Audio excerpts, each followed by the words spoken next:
జగన్మోహన్ రెడ్డి గారిని సూటిగా అడగాలనుకున్నాను. జగన్ గారు, జగన్ సార్, మీరు మాట్లాడే మాటల వల్ల మీకు కనీసం కాస్తైనా సిగ్గుగా అనిపించట్లేదా? ఒక్కసారి మీ గుండెల మీద చేసుకుని ఆలోచించండి సార్. ఎందుకంటే మీరు ఎంత కాదనుకున్నా ఈ రాష్ట్రానికి చెందిన ఒక రాజకీయ నాయకుడు, ఓ రాజకీయ పార్టీకి చెందిన నాయకుడు మీరు. కాబట్టి ఆంధ్రాలో ఒక నాయకుడిగా ఉన్న మీరు ఇలాంటి మాటలు మాట్లాడుతూ ఉంటే అదే రాష్ట్ర పౌరులుగా ఉన్న మా అందరికి కూడా చాలా చులకనగా, చాలా అవమానంగా అనిపిస్తుంది సార్. ఎందుకంటే ఇతర రాష్ట్రాల వాళ్ళు చూసి ఏంట్రా జగన్ గారు ఇలా మాట్లాడుతుంటే ఇలాంటి మాటలను కూడా నమ్మేవాళ్ళు ఆ రాష్ట్రంలో అంత తింగరోళ్ళు ఉన్నారా అని పక్క రాష్ట్రం వాళ్ళు మన అంక చూసి నవ్వుతున్నారండి. ఇలాంటి మాటలు మాట్లాడేటప్పుడు మీరు నిజంగా అడుగుతున్నాను మిమ్మల్ని, మీ గుండెల మీద చేసుకుని చెప్పండి, కాస్తైనా సిగ్గు అనిపించట్లేదు మీకు? వివరాలకు వెళ్దామండి. ఆయన ఏం మాట్లాడాడు ఏంటి అనేది ఇవాళ తేల్చేద్దామండి. విపరీతమైన ట్రోలింగ్ జరుగుతుంది. నిన్న జగన్మోహన్ రెడ్డి గారు పెట్టిన ప్రెస్ మీట్ మీద మామూలు ట్రోలింగ్ కాదండి, విపరీతమైన ట్రోలింగ్ జరుగుతుంది. మా నాన్నగారు చనిపోక మునుపు 2-3 రోజుల కిందట అసెంబ్లీ సమావేశాలు జరుగుతా ఉన్నాయి. అప్పట్లో ఆ అసెంబ్లీ సమావేశాలు క్లిప్పింగ్స్ ఒకసారి చూడండి మీరు కూడా. చంద్రబాబు నాయుడు గారు అన్న మాట అసెంబ్లీలో, నువ్వు అసెంబ్లీకి ఎలా వస్తావో నేను చూస్తానన్నాడు చంద్రబాబు నాయుడు. ఈ మాట ఈయన ఇప్పుడు కాదండి, చాలా రోజుల నుంచి చాలా సార్లు చెప్పాడు. నిన్న పెట్టిన ప్రెస్ మీట్లో కూడా ప్రతిదానికి ఏదో ఒక సోర్సు, ఒక ఫోటో, ఒక డాక్యుమెంట్ పెట్టాడు. పెట్టినప్పుడు ఇది అసెంబ్లీ సమావేశాల్లో ఉంది మీరు చూడండి అంటున్నాడు కదా, మరి దానికి ఎందుకు సోర్స్ పెట్టలేదు ఈయన?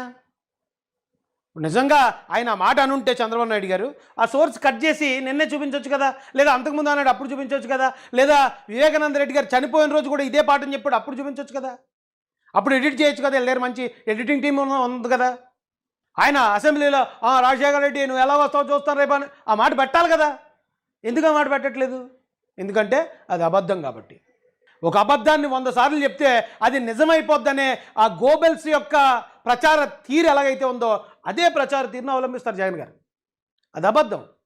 నువ్వు ఎలా వస్తావు అసెంబ్లీకి నేను చూస్తానన్నమాట చంద్రబాబు నాయుడు గారు అనడం అనేది అబద్ధం. ఓ ప్రతిపక్ష నాయకుడు ఒక సీఎం గారిని చంపేస్తారా? ఒక సీఎం గారిని చంపేస్తే ఆ తర్వాత కాలంలో వాళ్ళ కొడుకు సీఎం అయ్యి వదిలేస్తాడా? మీరు సీఎం అయ్యారుగా జగన్ గారు 5 సంవత్సరాలు. నిజంగా మీ నాన్నగారిని అలాగే ఎవరైనా చంపేసి ఉండుంటే ఎందుకు బయట తీసుకురాలేదు?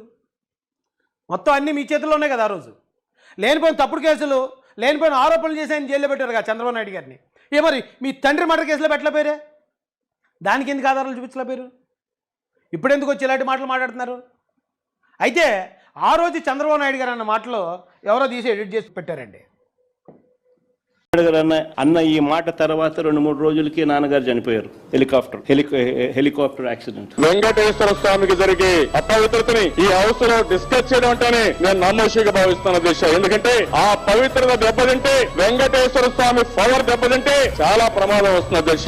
ఇప్పటికి కూడా ఒకటే చెప్తున్నారు దిశ, ఈ కొండే సభ్యులు ఏమని అనుకోవచ్చు, చరిత్ర చెప్తున్న దిశ, వెంకటేశ్వర స్వామికి అపచారం చేసిన ఏ వ్యక్తి అయినా సరే జీవితంలో బాగుపడలేదు, బాగుపడరు. ఇది వాస్తవం. అది జరిగితే కొన్ని ఆ నమ్మకం నాకుంది దిశ. మీరేమీ చేయకపోతే మీరు బాధపడక్కర్లేదు. మీరేమైనా తప్పు చేస్తేనే బాధపడండి. మీరు కూడా మంచి చేస్తే మీరు బాధపడాల్సిన అవసరం లేదు. ఆయన ఎంత హుందా అంటే అండి, చంద్రబాబు నాయుడు గారు లాంటి వ్యక్తిని, మరొక వ్యక్తిని ఇప్పటివరకు మనం చూడలేదు, భవిష్యత్తులో కూడా చూడబోము. ఆయన మీ మాట అర్థమైందో లేదో, వెంకటేశ్వర స్వామికి ఎవరైనా అపవిత్రం చేస్తే వాళ్ళు బాగుపడ్డ చరిత్ర లేదు. ఇప్పటివరకు బాగుపడలేదు, ఇక ముందు కూడా బాగుపడరు. వెంకటేశ్వర స్వామి విషయంలో మాత్రం చాలా జాగ్రత్తగా ఉండండి.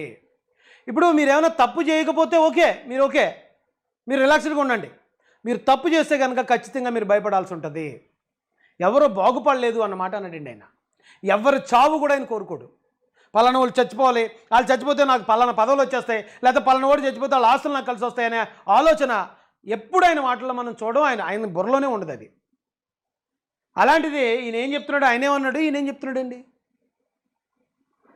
అయితే యాక్సిడెంట్ జరిగింది, మరి అది ఏ కారణాలతో జరిగిందో, మరి ఈయన సీఎం అయిన తర్వాత కూడా అప్పుడు కేంద్ర ప్రభుత్వానికి కూడా ఈయన సఖ్యతగానే ఉండేవాడు. ఒకవేళ కేంద్రం నుంచి అని ఈయన చేయొచ్చు, ఎందుకు చేయించలేదు?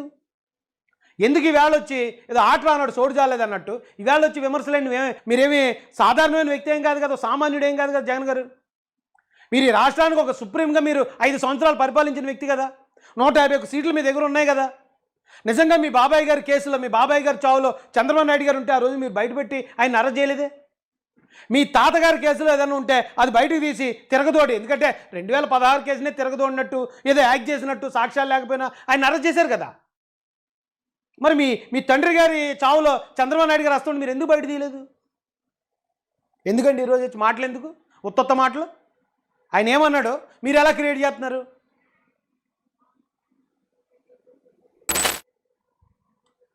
దస్తగిరి గురించి కామెంట్ చేశాడు ఈయన.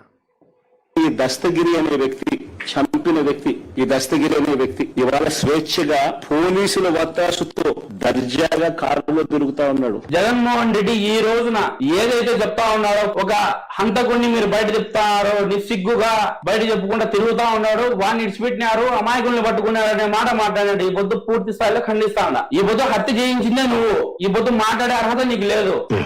వచ్చిన టైం బాలేదు. దస్తగిరి మెడలో కండు వేసుకుని ఉన్నాడు. జై భీమ్ భారత్ పార్టీ, జై భీమ్రావు భారత్ పార్టీ పేర్లు మార్చాడు. జాడ శ్రావణ్ కుమార్ పార్టీలో అతను ఎమ్మెల్యేగా పోటీ చేశాడు. ఆ జాడ శ్రావణ్ కుమార్ ఎవరి దగ్గర ఉన్నాడు? జగన్మోహన్ రెడ్డి గారి దగ్గర ఉన్నాడు. ఎక్కడ మాట్లాడతాడు? ప్రెస్ మీట్లో అయినా సాక్షి మీడియా ఆయన కవరేజ్ ఇస్తూ ఉంటుంది. అంటే వాళ్ళ బాబాయిని చంపినోడు ఇప్పుడు ఎవరి దగ్గర ఉన్నట్టు? కానీ జగన్మోహన్ రెడ్డి గారు వచ్చి ఎవరి మీద వేస్తున్నారు ఆ బ్లేము? చంద్రబాబు నాయుడు గారి మీద వేస్తున్నారు. సింపుల్ కదండి. దస్తగిరి జేబీఎం పార్టీలో ఉన్నాడు, జాడ శ్రావణ్ కుమార్ పార్టీలో. జాడ శ్రావణ్ కుమార్ జగన్మోహన్ రెడ్డి దగ్గర ఉన్నాడు. ఎక్కడున్నాడు ఇప్పుడు ఆలోచించండి. దస్తగిరి ఎక్కడున్నాడో మీకే అర్థమైపోద్ది. ఇక ఆయన శవ రాజకీయాల కోసం చెప్పుకొచ్చాడండి. అది ఇప్పుడు వినిపించలేను, కానీ నేను 40 సంవత్సరాల క్రితం జరిగినవన్నీ చెప్పుకొచ్చాడు.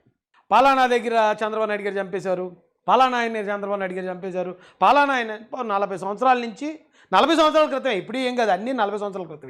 1999 చంద్రబాబు నాయుడు గారు ముఖ్యమంత్రిగా ఉన్నారు.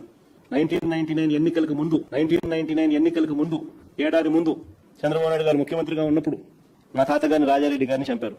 నేను అడుగుతా ఉన్నా అసలు చంద్రబాబు నాయుడు గారిని, అసలు అయ్యా చంద్రబాబు, అసలు ఎవరిదయ్యా గొడ్డలి పార్టీ అని? మా కుటుంబంలో ముగ్గురు, మా తాతగారు, మా నాన్నగారు, మా చిన్నాన్నగారు, ముగ్గురు బలైపోయారు. మా తాతగారు రాజారెడ్డి గారిని చంపింది ఎవరిని అడుగుతా ఉన్నా? చంద్రబాబు నాయుడు గారిని. టీడీపీ వాళ్ళు కాదా? మరి అప్పుడు నిజంగా ఆయన అంతమందిని చంపేసి ఉంటే, జగన్ గారు మీ నాన్నగారు 2 సార్లు ముఖ్యమంత్రి చేశారు, మీరు ఒకసారి చేశారు. మరి ఈ మీరు ముఖ్యమంత్రిగా చేసిన కాలంలో, లేదా కాంగ్రెస్ పార్టీ కూడా ముఖ్యమంత్రిగా చేసింది, వేరే వేరే ముఖ్యమంత్రులు వాళ్ళు చేసిన కాలంలో కనీసం ఒక్క కేసు కూడా ఎందుకు చంద్రబాబు నాయుడు గారి మీద నమోదు చేయలేపారు? మీరు చెప్పిన నిజాలైతే సూటుగా అడుగుతున్నాను మిమ్మల్ని. మీరు ఎందుకన్నా మర్డర్ కేసుల్లో ఒక్కటన్నా కనీసం ఎఫ్ఐఆర్లో అన్న ఆయన పేరు ఎందుకు చేర్చలేకపోయారు? ఏం మాట్లాడతారు మీరు? మీరు రాజకీయంలోకి, మీరు అధికారంలోకి వచ్చాక ఎన్ని డెడ్ బాడీలు వేసాయి? సొంత మీ బాబాయ్ విషయంలో ఏం జరిగింది? ఆ నేరస్తులు మీరు ఎలా వెనకేసుకొచ్చారు? నేరస్తులు మీ పక్కన పెట్టుకుని ఎలా తిరిగారు? గొడ్ల పార్టీ అంటే ఎందుకు మీరు అంత అలాగా కంగారు అయిపోతున్నారు? గొడ్ల పార్టీ అని ఎవరు పెట్టారు? కానీ భలే పెట్టారని పేరు. గొడ్ల పార్టీ అనగా మేము గొడ్ల పార్టీ ఏం కాదు, మీరే ఎలా చేశారు, 50 సంవత్సరాల క్రితం అక్కడ అలా జరిగింది, 40 సంవత్సరాల క్రితం ఇక్కడ ఎలా, అదా చెప్పేది? ఏంటండి ఇలాగా? కొంచెం క్రెడిబిలిటీ ఉండాలండి. మాట అంటే విలువలు విశ్వసనీయత అంటారు కదా, విలువలు విశ్వసనీయత సంగతి పక్కన పెట్టి విలువలు వంకలు ఏమి ఉంటలే మీ మాటల్లో. నోటికి ఏదొస్తే చెప్పేస్తున్నారు, అది కూడా ఎవడో రాసిస్తున్నాడు మీకు. అదో దౌర్భాగ్యం. మీ పేరు, మీ నాన్నగారి పేరు, మీ తాతగారి పేరు కూడా కింద ఉన్న పేపర్లో చూసి చదువుతున్నారు మీరు. మా తాతగారు, మా నాన్నగారు, మా చిన్నాన్నగారు ముగ్గురు బలైపోయారు. ఇది ఇంకో దౌర్భాగ్యం. ఇదండి జగన్మోహన్ రెడ్డి గారు చేసే పని. కానీ ఆయన గొడ్డల పార్టీ అంటే మాత్రం చాలా హట్ అయిపోతున్నారు. గొడ్డల పార్టీ అంటారండి, ఎందుకంటే గొడ్డలతోనే కదా నరికి చంపారు మీ బాబాయ్ని. గొడ్డలతో నరికి చంపి చంద్రబాబు నాయుడు గారి చేతిలో మాత్రం పెద్ద పట్టక తిట్టారు, నారాసుర రక్త చరిత్ర అని చెప్పి. చేసిన తప్పులు ఊరుకోరని, ఇది సోషల్ మీడియా యుగం. మీరు ఏదో అనుకుంటున్నారు, ఆ గతంలో ఏదో చెప్పేసి వాళ్ళు మర్చిపోతారు జనాలు అనుకుంటున్నారు. గూగుల్ కొడితే వచ్చేస్తుంది. కాబట్టి మీరు ఏదైనా మాట్లాడినప్పుడు ఇంత ట్రోలింగ్ ఐటమ్ అయిపోకుండా కొంచెం కన్స్ట్రక్టివ్గా, ప్రభుత్వం ఇక పలానా చోట ఇది చేస్తుంది, ఇదిగో ఆధారం, పలానా చోట ఇలా జరిగింది, ఇదిగో ఆధారం, ఇది పరిస్థితి, ఇప్పుడు ఈ ప్రభుత్వం ఎలా చేస్తుందని అలాంటివి ఏమనుంటే బయట పెట్టండి. అలాంటివి ఏమీ లేక 50 సంవత్సరాల క్రితం, 40 సంవత్సరాల క్రితం అక్కడేదో జరిగితే మీరు ఇంకోటి ఏదో జరిగినట్టు ఏంటండి బాబు ఇది? బాలేదు సార్. అంటే మీకు కౌంటర్ ఇవ్వడానికి కూడా మాకు మనసు ఒప్పట్లేదు. ఇచ్చిన కౌంటర్లే, ఇచ్చిన మాటలే, మీరు మాట్లాడిన మాటలు 100 సార్లు మాట్లాడతారు. ఆ 100 సార్లు మీకు కౌంటర్ ఇవ్వడానికే మాకు ఇసిపోతుంది. మరి మీకు మాట్లాడడానికి ఎందుకు ఇసుకురావట్లేదు నాకు అర్థం కాలే. ప్రొఫెసర్ నాగేశ్వర్ గారి కొన్ని వ్యాఖ్యలు విపరీతంగా హల్చల్ చేస్తున్నాయి.